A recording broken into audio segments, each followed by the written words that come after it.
It's fanservice time! Hello, welcome to another figure review. Today we're going to have a look at the Snail Shell RPG04 Tiger Girls Garu. Well, as you all know, Snail Shell has been killing it. I've been having a look at each and every release of the RPG04 line, and every new one has really been impressive. We've gone from the thick mummy girl to the thick tiger girl. That's all I got for introduction. Let's have a look at the thickness. Are you down with the thickness? Like Disturbed, down with the sickness or thickness. Anyway, okay, already scratched the box.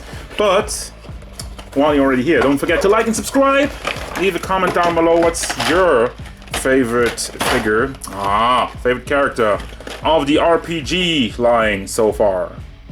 Oh, it's so hot in here under the lights. I'm melting. Also, she's hot. So we're having a figure that stands at about 15, a little over 15 and 1/3 to the top of the head, and 40 inches. We are going up to 6.1 inches tall, just like really to the tippy top of the ears. Size comparisons. Here's Jolter, the SH Figure Arts Son Goku, Snail Shell Grisa, SH Figure Arts Kitsan Black, Miracle, and Darkseid.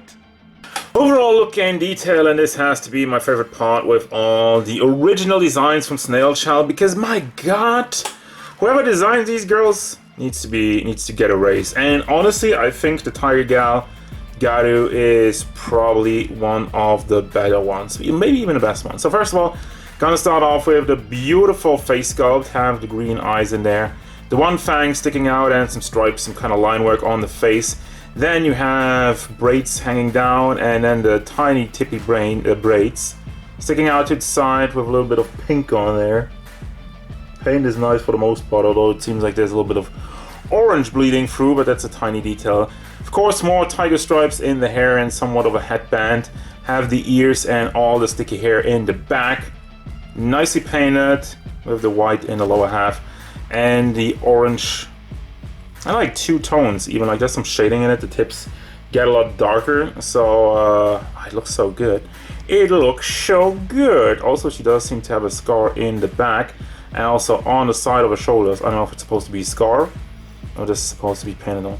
These parts look kind of weird because they're so glossy, so it's very weird in contrast with everything else that's going on with the figure. Not a deal breaker, but still, don't really get behind that. Have a big collar with a golden bell metallic in there. And then for the little dress that she has, you'll notice there is a lot more shading in that, which I'm always the guy who's telling you the same thing. Shading elevates a figure, and this entire dress would have looked a lot more bland if it didn't have all the shading in it. So, kudos. Have the giant freaking tiger arms, which once again, beautiful paint job. Have like the white, which is kind of blurry on the side, so it has like a nice transition going into the bright and vibrant orange with some more tiger stripes, and of course you have the claws. Man, the paint's so good, the look's so good, and it's pantsuit time.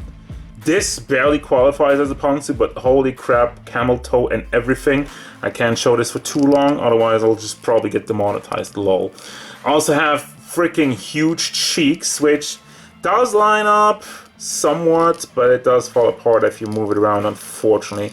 You can somewhat try to wiggle it into like a position where it might not look for too bad from the back. You know, there's ways to do it. It's not the worst butt cheeks I have seen.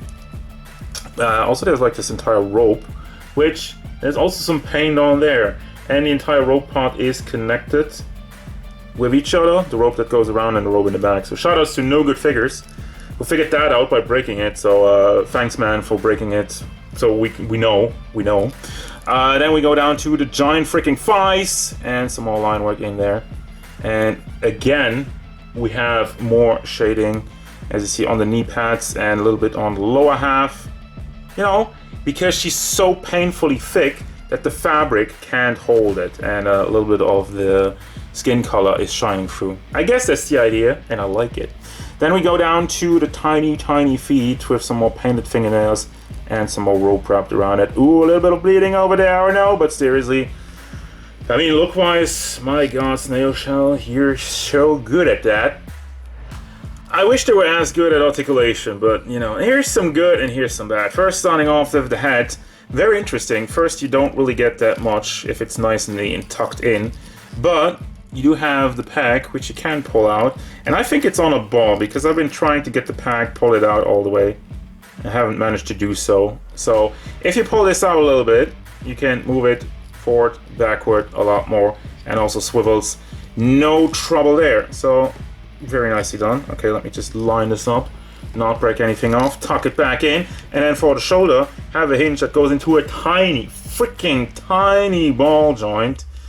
As such, really have to be careful with it. Like, I've had it pop out once, and when I looked at it, I was like, oh my god, please don't break off. So, it works, back and forth motion, always as you can, swivel it and adjust it whichever way you want. Then you also have a bicep swivel, which also disconnected, and we also have a beautiful shoulder joint, which I just want to give props to how clean this looks, and you just have like this hinge in there, and it's not like, for example, for the Figma figures, take some notes if you're making a character with like long sleeve like Laplace.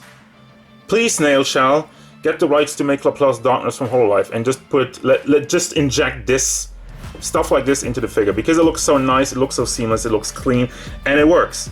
Boom, you can move it up, boom, you can move it down, boom, you can actually not swivel it. Never mind. For the hands, you have like a dumbbell joint in there, so one ball joint goes into another ball joint. Also very nice and fluent, no issues there, and there we go, this pops off. Let me leave that, and also this comes off, like her armband, but everything actually comes off. Now, the one thing I don't really like is the chest part. Now, she does have big boba, but we've seen many times, if you would have like made a big hinge under there with like a ball so you can kind of shift it, they didn't do any of that. So as such, chest part doesn't really do that much. It goes side to side, okay, you can swivel it somewhat, but back and forth motion is basically non-existent, and I'm a little bit disappointed with that, because everything is quite solid. So then we have also legs. We have the Snail Shell weird leg joint, where you have a ball joint that goes into the crotch area, and then another ball joint that goes like in an L shape, what's kind of rounded, but it works fairly nice. Upward movement is not the greatest. Backward movement is mostly hindered by her big fat dumpy, and also sideward movement, as I already shown you, is pretty good. Also can swivel it. You do unfortunately have the hole, but this is also something I feel like is very easy to hide, especially since you also have swivels on the stocking, so that really helps with that. Also, there's a little ribbon over there. And then we also have double hinged knees, which look alright. They don't really go all the way. Well, if you adjust it, the upper part and the lower part, you get some more options out of that, but still works well. And then finally you also have the feet on the ball hinge, so you can bring that up and down and pivot, yeah, depending. It's like a weird angle, but it does work. I just want to mention one more thing, and I feel like I'm saying this always with Snail Shell. Joints, you do keep the post, but I wish they were a little bit tighter, just a teensy tiny bit. But I feel like I say that with every Snail Shell review, so I don't think that's just gonna change anytime soon. But anyway, Snail Shell, if you're listening, just tighten it up just a teensy tiny bit, just a tiny bit, please. God damn it. For the accessories, you got a nice selection, although we only have one face, which I find kind of disappointing because I love the faces. Glossy eyes, very angry with the teeth, but it still looks cute. And also, if I haven't mentioned it, you can move her eyes around, which that's why you have this piece, and you just plug it in there and move it around, which, what, just fell off. Give me a heart attack. Anyway, so I also have the base, have the claw, or the this piece. You just directly plug that into her ass, above her ass, and then you also have arm. You put that on the base, and you just put her on the base. What the fuck? I don't have any words. What else can you plug into her ass is, above her ass, is a tail, which has like a wire in there, so you can move this around. It's kind of stiff, but, you know, it works. Get some poses out of it. There you go.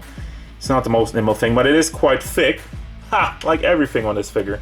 Have like a fish with bones on it. Well, what's left of him. Very nicely painted. Love like the cartoony nature of it. And once again, the paint looks nice. It is sharp, so be very careful. And we have a nice piece of meat. You know where I want to stick that. We have a bone in there, and she also taken out a bite. Oof. But once again, beautifully painted. Also has shading on there, and it looks so cool. We have fists, or paw fists, and open paws. And then also there's like a replacement packs for the paws, which is very nice. 2 of them, not just 1. Like Figma. Oh yeah, and then there's nude mode, if you're into that kind of stuff, so you can take off the entire dress. Once again, be careful, wave the rope. Which, can you even take the rope down? Oh yeah, you can take the rope down. Wow, I'm so stupid, I didn't even notice that. So, can take the rope down, have like other options, and you just put the dress on there, or you just take the dress off. Can also take the armbands off, if you just unplug it, as I showed you earlier. And also, boom, there's no detail there. Nothing going on, no nips. But god damn it, look at how freaking beautiful this tummy looks. Tummy love, with some more shading on it, but yeah. Giant bolas, no nips, but again, fan service all across the board, and still haven't plugged the tail in. Oh yeah, on a side note, having nude mode opens up the chest rotation a lot more, but it does like to disconnect, so yeah, it works a lot better if it doesn't have the dress and the ropes blocking all of this. Is that Raura Pantera from Hololive Productions? I don't know, I just had that vibe. If they make a pink repaint, I'm buying that. Anyway, final thoughts. I love this figure. Can't really complain. Snail Shell does it again. Amazing design, thickness all over the place. Articulation works well. You know, Snail Shell, they're not super duper crazy when it comes to articulation.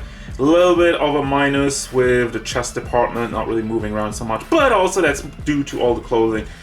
I also love the option to like take the clothes off and display her in very different manners, whichever your imagination desires. I'm not judging. Also, she does come with a bunch of very cool accessories, and yeah, I do recommend this one, as I'm quite happy with it, and I think you will be as well. That's gonna do it, guys. As usual, thank you very much for watching. Don't forget, if you enjoyed this review, hit it up with a like and subscribe to the channel so you can stay tuned for our figure reviews, VTuber stuff, and whatever Raura Pantera wants. I actually forgot her name. And whatever Garu wants.